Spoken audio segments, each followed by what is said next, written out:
Chronic bachelor എന്ന മമ്മൂട്ടി ചിത്രത്തിലൂടെ സംഗീത സംവിധായകനായി career തുടങ്ങിയ വ്യക്തിയാണ് ദീപക് ദേബ്. ആദ്യ ചിത്രത്തിലെ ഗാനങ്ങൾ തന്നെ ഹിറ്റായി മാറിയപ്പോൾ തുടക്കകാലത്ത് തന്നെ തിരക്കുള്ള മ്യൂസിക് ഡയറക്ടറായി മാറാൻ ദീപകിന് സാധിച്ചു. പിന്നാലെ എത്തിയ ഉദയനാണ് താരം, നരൻ തുടങ്ങിയ സിനിമകളിലെ ഗാനങ്ങളെല്ലാം ഹിറ്റാകുകയും ചെയ്തു.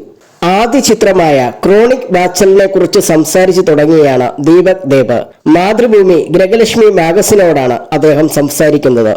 എന്നെക്കുറിച്ച് പലയിടത്തു നിന്നും നല്ല അഭിപ്രായം കേട്ടിരുന്നു. സിദ്ദിഖ് ചേട്ടന്റെ വിളി അദ്ദേഹം കേട്ടതെല്ലാം ദീപക് ദേബ് എന്നായിരുന്നു. അദ്ദേഹം എന്നെ വിളിച്ചിരുന്നത് ദീപു എന്നായിരുന്നു.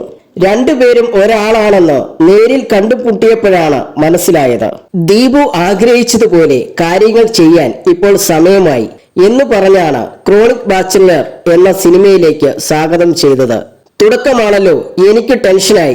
ഇത് കണ്ട അദ്ദേഹം, നീ ടെൻഷൻ അടിക്കണ്ട, സിനിമയുടെ കഥ മുഴുവൻ ഞാൻ പിന്നെ പറഞ്ഞു തരാം. നീ ആദ്യം കുറച്ച് നല്ല പാട്ടുകൾ ഉണ്ടാക്ക്, ഒരു അടിപൊളി പാട്ട്, പ്രണയഗാനം, ഒരു വിഷാദഗാനം ഒക്കെ ഉണ്ടാക്ക്.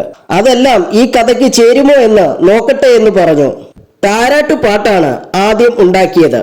അത് കേട്ട് അദ്ദേഹം പറഞ്ഞു, സിനിമയിൽ എന്തായാലും സാധ്യതയില്ല, നീ ഈ പാട്ടിന്റെ വേഗം കൂട്ടുകയെന്ന്. മടിച്ചാണെങ്കിലും താരാട്ടിന്റെ വേഗത കൂട്ടി.